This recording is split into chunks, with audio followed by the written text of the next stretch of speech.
Ready to go? Sure. All right.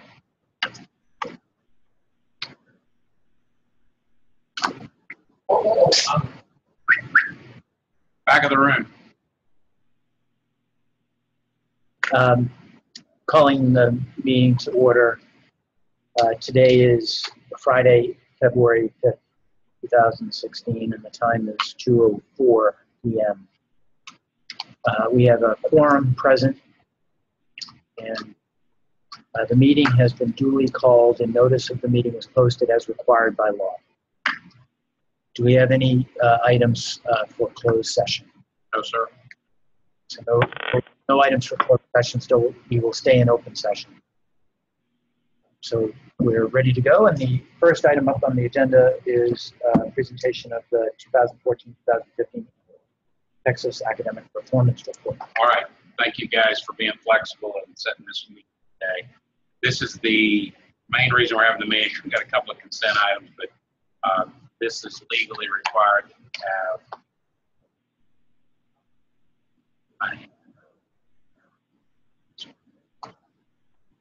This is required by Texas Education Code, Chapter 39.306, that the District Board of Trustees publish and also hold a public meeting to discuss Texas Academic Performance Report. So, as you see here, by me, this stack, these are by charter. This top one's Texas, the premier high school, every campus, and then below it is Texas God Prep. All of these have been sent out directly to the campuses. The campuses have these published, printed like this at the campus if a parent walks in and wants a copy. What we're going to talk about today is not the individual campus items, but the district. So we're required by law to cover the annual report, which we're gonna look at. It's called the TAPER, Texas Academic Performance Report, and part of that is we're going to look at the team's financial standard report, which is the actuals from 2013-14, which you guys saw when you approved the audit last year. That data that's put into the team system, and then it's reported to the public. We'll look at the district accreditation status. It's just a one-pager. And then we'll look at a district. You'll see that we have a district improvement plan as well as campus improvement plans. And then the final two things, a report on violent or criminal incidents, and then lastly, student performance in post-secondary institution. So I'm going to go quickly through this. We're not going to go through the actual report itself for the district. It was posted online. If you have any questions, feel free to ask. But I want to just highlight some things that we looked at in August, September, this past fall, when we got our results for the STAR test. So what I just handed out to you, you have in your hand. I'm going to hold it up and let you see it, Nathan, so Marvin can see it as well. This here is the top section where it says official 2015 district 221801 index 1 score data. It says, look down, it says 78%. You have your, Robert, you have your little pointer? I do. 70, I might use it. Or you want to use it? You want to point more? How do I point? There, here you go. All right, right there, 78. 78%, this is officially from the state of Texas. If you look down below, right there, that's 71. That is the results for Texas Virtual Academy, which is a part of the TCPA charter. And then the last one that I wanted to point out today is at 85. That is without the Texas Virtual Academy data. So what I'm going to show you is stuff related to that 85% and the performance we've had as a district without the virtuals. So it's apples to apples with other bricks. So the next sheet you have and the handout I gave you, go past that and go to this chart here. This is still TCPA.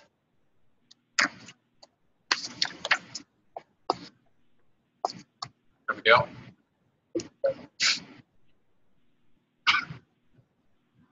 This is a show-off chart. That's a show-off chart. We had to do it. We had some that we were submitting in black and white. That's why you don't need color here. But this shows, you see the 75 on the left-hand side, Texas charter districts. So all the districts in the state of Texas, charter districts, that's how they perform. You see next to it, 77. That's the state of Texas as a whole, all public schools, including charters and ISDs. And then you see other charters that very reputable, high-quality schools, Uplift, Harmony, Yes Prep, Idea Academy, how they do as a district. Now, in the case of Harmony, Uplift, if you were to go look this data up, they have multiple charters, and you would have to consolidate that data to get, so there's not a report to show. So we consolidate. And then you see TCPA at the 78% with virtual, and then you see us on the far right without virtual. So our team has done a phenomenal job, had a great year, and if you dive into the report itself, which we do as administration, as our campuses do, what you will find is it breaks it down by grade level. How did the third grade, how did 10th grade end the course in language arts or literature, how did they do? And so we're able to take that data. And our academic team does this, as well as our campus directors, and we look at where do we need to tweak things, where do we need to be better as an organization. Let's look at,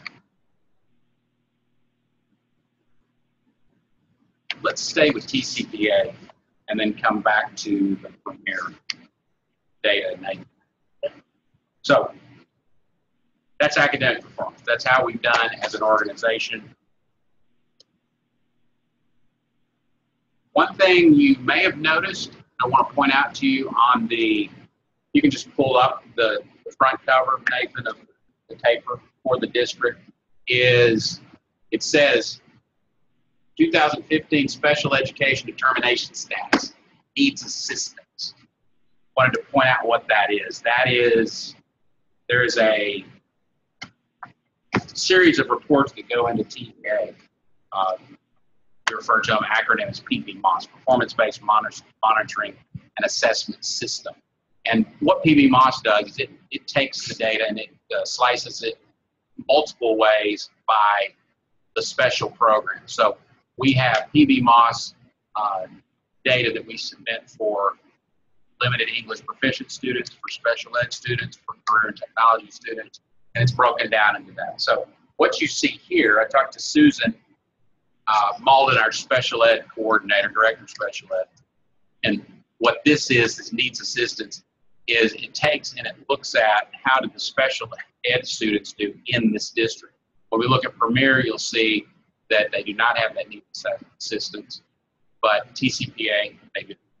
What this is they look at, in special ed, they have special tests for some students that need a special modified or accommodated test. So very similar to the STAR test itself, but tweaks it based on what the needs of students are, their IEP, what that looks like. So what they do is they go look at that specific subpopulation and they see what's the performance of that special ed area, and then they make this determination. Basically what Susan told me is the entire state is in this needs assistance, okay, with the STAR. The STAR is relatively a new test.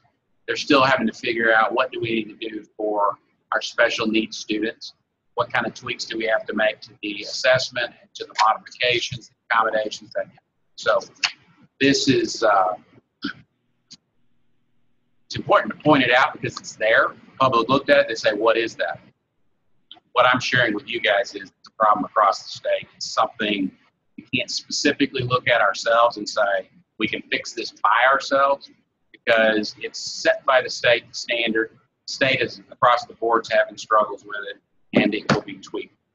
I'll point out that if you really went through all the taper, campus by campus, what you'll find is this exists quite often, where it's good data. Legislature, they pass a bill saying we want you to report on these things. the TEA, they put that data out there, but there's things as you drill down that you find out, okay, these are things we can specifically address and deal with. And these other things, it's a bigger thing. It's a bigger issue where it's just really, it's everything syncing up with a new test like the STAR test. I'm thinking about Arkansas. We're going through some new things with Arkansas. They're switching from the ARC assessment, moving to the ACT Aspire test. This is going to be their third test in 3 years. Texas doesn't do anything like that. They'll stick with a test for at least 5 years, usually 4 or 5. But it's an issue across the country that we face. And if you were to ask specific questions about an item on the taper, we could tell you, okay, in math, we've elevated our game with changing curriculum to a new product that we've had good results in some of our brands, and now we're implementing it across brands. But there may be another area where you would say, what's going on with graduation rate? Why is it, why does it look like it's 70%? Well, it's the way they calculate. And then I'd have to explain exactly how they calculate. TCPA, you look at it and you see 12,000 kids in that district.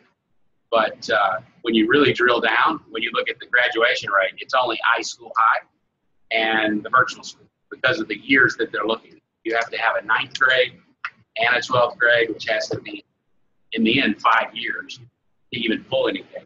So our other schools are too new for that. So let's, any questions on the taper? No, but did somebody forget the S, or did they just change the name of the academy?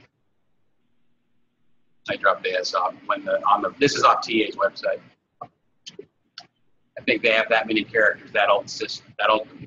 Truncated the name by one.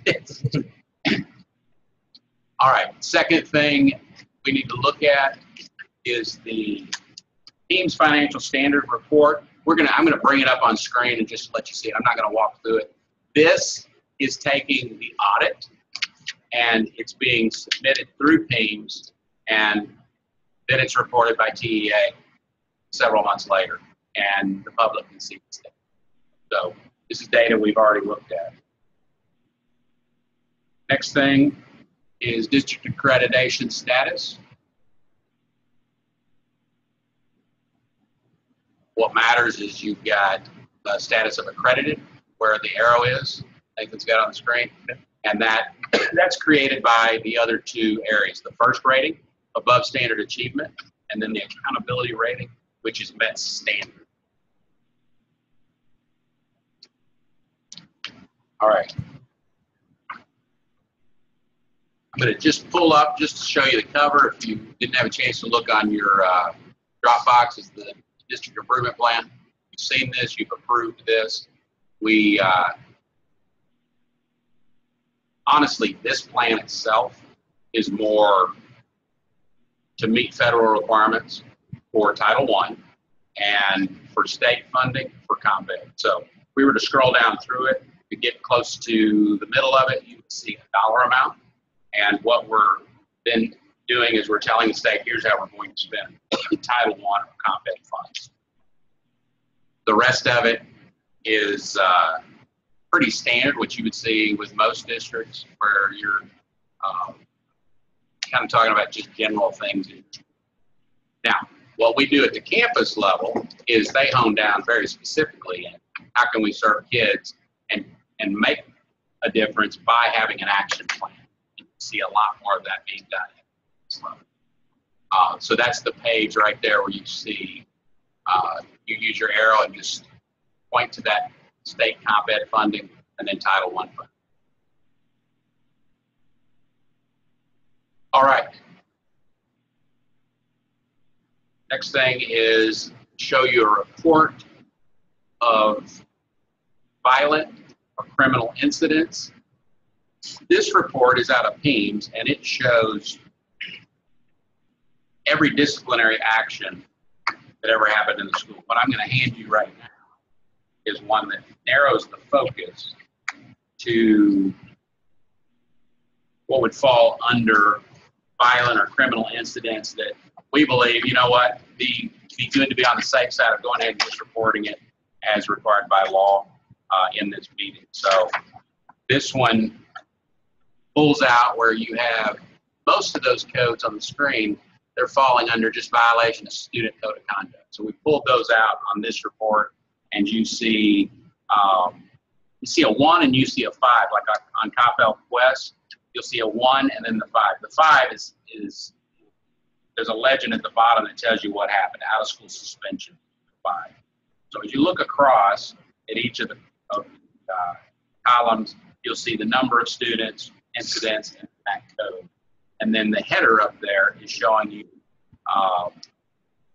what was the offense. So you got possession of marijuana, that number 4, use of or exhibiting or possessing an illegal knife is number 12, and then so on across. No expulsions. So just in-school suspensions and a couple of, out-of-school suspensions and a couple of in-school.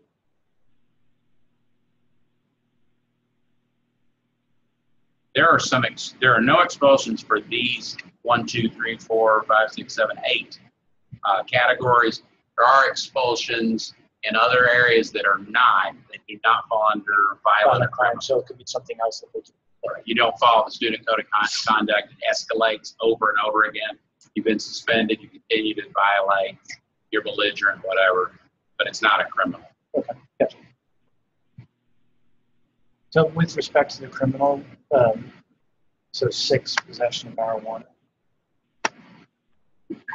4. Or the high school. Did the authorities get notified, or you just? Chris, my understanding is they always are. Do you have the same opinion or on possession of marijuana or any of these criminal activities? Do we report this? Always, right? Thanks. All right. Any questions on that report? Okay, last report is a report that we find on Texas Higher Ed Board's website, and see Wiley ISD there. This is just a list of all the schools in the entire state, and for this report, for what we're reporting online as well as for this meeting, pull the data out of that and display it for you. So as you can see, for TCPA, only 2 schools had data from whenever this report was actually processed. It's got fiscal year 2015, but it was not for this past school year. It was the year before. So, but it also takes a criteria. You know, Founders has had a couple of graduations. They're not showing up yet. It takes a criteria where they're looking at how long is the school existed before you show up in some of these schools. So we've looked through this. It's not really an easy chart to show you like we show you on Star Performance. It's nothing like that, but you can just scan through every charter, you can scan through every district, whereas I get frustrated because I look at this for kids that are going to 2-year colleges. 50 graduates went to a 2-year college, and 11 of them have a less than a 2.0. Well, that's not good on GPA time. I think it's fabulous. The state's looking at this data now. It's a couple of years old that they've been doing this, and they're reporting this back out. This is the true value add. This is why you, as a taxpayer, you look at it and say, you know what, how are we really doing? You know, when these kids graduate, how can they do in college? But as I look across the state, whereas I'm frustrated with our numbers, this is what it looks like across the state. I wouldn't say we're better or worse and have these kind of numbers. And what the state needs to do is start running percentages, things like that, make it easier to go and compare yourself to other groups and see. So, that's the last report. Shows you how are the students that report, how are they doing. It's only really showing you the public schools here in Texas. The rest of that data doesn't exist for the ones that aren't found or for the ones that are in private colleges. So that is it for TCPA. Any questions? Kyle, would you like to add anything on TCPA? Have y'all met Kyle Quill? Yeah. Kyle is, Kyle still here? I'm here. Kyle is over academics, vice president of academics. You want to add anything? No, thank you. I think you've done a wonderful job covering it. We've got a great team and trying to use data in a timely manner to drive interventions to help our students academically grow. So hopefully we'll see new progress in this year, next year's report. Thank you. Great. Thank you. Okay, Premier.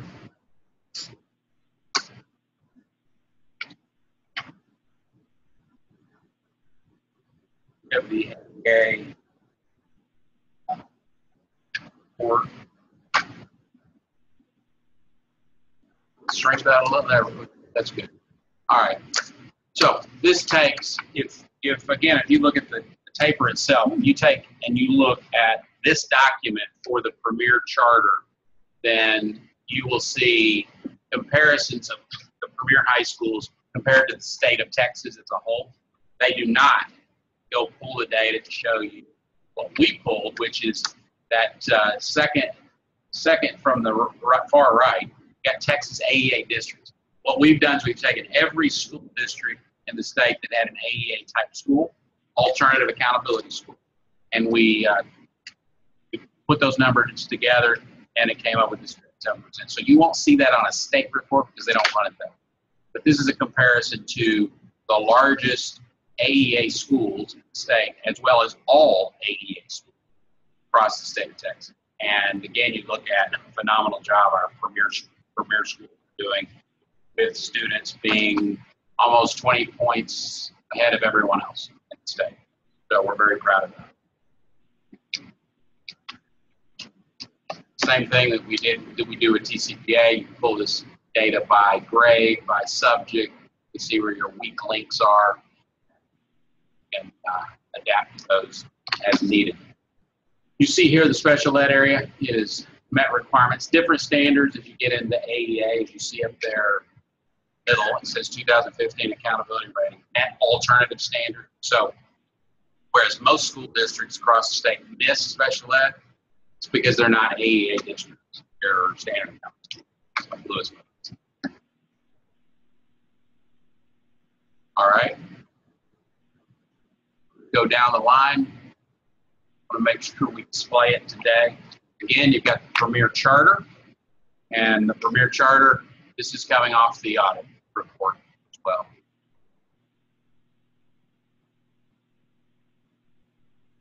Accreditation status, that real quick, it is accredited, the school district is accredited, and you see this first rating above standard achievement, and then the accountability rating, the academics met alternative standard. Now, this is a dumb question. So, do we know whether or not Premier would make the standard? They would meet the standard for everything except Index 4. Index 4 is looking at dropout rates and looking at graduation. That's our highest risk, right? But in just a general STAR testing category, that's good. And I would think with the 75, that's strong. On the dropout rates, are there statistics that you're able to see similarly situated schools and what their dropout rates are, and how do we compare? Are we able to keep a percentage more? Are we in line with the dropout rates? Or it's really no easy way to do that. There are dropout rates, but it's not an apples to apples comparison. The same thing with graduation. There are external organizations from TEA that run reports that are built around attrition. They look at, you have X number of 9th graders, how many 12th graders do you have, how many graduate. And that's the best way to look at it. That looks at how many people really lost, how many kids you really lost. That's right. State doesn't look at it. State does it in such a way that, and they've tried to clean it up a little. They were even required by the federal government to change it 4 years ago. But it's so easy to plug a kid in with a number because, well, I think he's going to go, that it doesn't really come report back out. I've tightened it up a lot. but there's still gaps that allow schools. Gotcha. Okay. This is the DIP report, just showing you, again, goal number 3 and the state comp ed and the Title I. That, again, this is the main reason this DIP report. All right. Report on violent and criminal incidents. I do not have a printout like what I just did. We'll just look at this one here. You'll see, again, most of those are violations where he has the cursor. They're violations of student code of conduct. You have 5 that are under a number 1. So out of 143 total, 121 of them are code of conduct. So very low numbers. We are very happy with this. Very low numbers for an alternative school. People notice every time they come to a premiere, in comparison to any other type of alternative school, they're like, where are the police officers? Where are the security? Well, it's small. It's friendlier, we believe, and it's the frustration kids have isn't felt at the same level because it's mastery based. Kids are sitting, doing their own work by themselves. There's not a lot of friction like that. So we're proud of this, and it shows that it works. The last thing is student performance in post-secondary institutions. This one's larger because these premieres, some of them have existed for 17 years. So again, you can see the data, how it's reported out, how we're doing with students. When I went and looked at the alternative schools, most alternative schools show no kids going to college whatsoever. So this is a win for us. Our people are doing a good job getting kids thinking about it. Now what we need to do, and what this report helps us do, because we can't get this ourselves, is it helps us know where do we need to tweak what's going on. Now, obviously, you just look at a report that shows Premier Mission had 8 kids go to a 2-year school and 3 got below a 2.0. Well, we need to find out what subjects.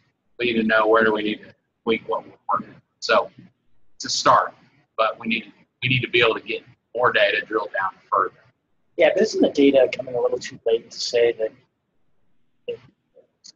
the 3 students that had less than a 2.0, it was their particular issue, that they had issues on particular subjects 2 years ago or a couple of seasons ago, right? Rather than what exists now. The challenge with most of the data. Yeah. So I guess if you could take that data and then get more live, up-to-date data and see if there's consistency in that data, rather than just one year's worth, if there's consistency. And unfortunately, for the students that are in the school now, you don't have the data soon enough to know whether or not it's really the issue or if it's another subject that replaced the cause of the lows. Right. I think overall, where they think it's handy is most schools, most high schools aren't as nimble. They're not changing stuff as quick. So maybe you could use it. You can use the same thing.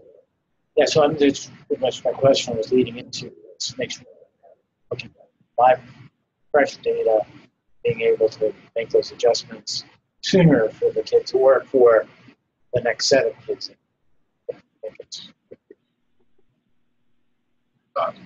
Any other thoughts? Any other questions on the Texas academic performance reports for the 2 districts? All right. It's good. Actually, I mean, just from a general perspective, it's good. Very good results. Our schools are doing a phenomenal job. There's always things to work on, but we need to pat them on the back. All right. That's it for the presentation on this report then. Okay. You know, there is there's a section of this report that shows you the turnover rate of students, staff. And when we look at other charters, we stack up very well. If we look at the overall public school system, you know, it looks like we have 10% more of our teachers being turned over. A lot of that is we have, and you'll see in the report, we have teachers who taught less time in the classroom. A lot of them are just 1 year or 2 year teachers. And when you look at the data, university level, when they study this and they're looking at the problem of teacher turnover, it generally is happening within the first 3 years. So I think if we could narrow down and pull that data for all the districts, I think we'd be in a similar boat. It's really just them trying something out and deciding do they like doing it. And then with charters in general, it also could just be on money, because the district's getting 10 to 15% more, so they can pay more. And so teacher comes, they work on a charter, they get their certification, then they say, hey, they're paying $5,000 more down the street. Now, we've had people come back, but I don't have data to tell you that happens. Yeah, it's a problem. It's a problem because the pay. So how do we get the pay up? It's going to be through encouraging the legislature to look at letting kids, the money follow the student. So if a kid leaves Louisville ISD or Dallas ISD and they go to one of our schools, bring the money with them. And right now that would, we're short about 15%. Obviously, if you add that on, then you can match this. Questions? All right. Great. Is there any voting that we need to do with respect to this? I can see it. So, sure. All right, so we'll move on to the consent items. Is there anything you really want to talk about with these consent items? They in the Dropbox, they look like normal stuff. Explanations there. We had one item. One we noticed we left off the number 3 approved sites of a potential site, so we put that on this consent. It's at this point still a potential, and if we need to expand, we'll talk about the particular building. Right. It's just for TEA, right? Right. We'll come back and talk about more details. Okay. So, do I hear a motion to approve consent items 1 through 3? Motion made by Ken Sparks, seconded by Dan Madalena. All in favor? Aye. Out of curiosity.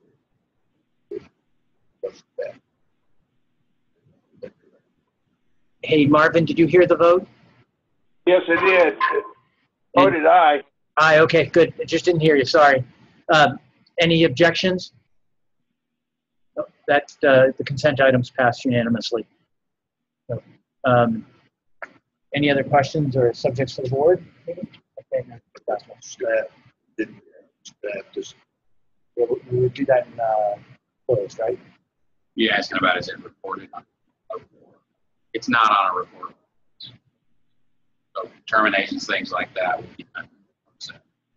And then it doesn't become public in a document. Good. If we went into closed session.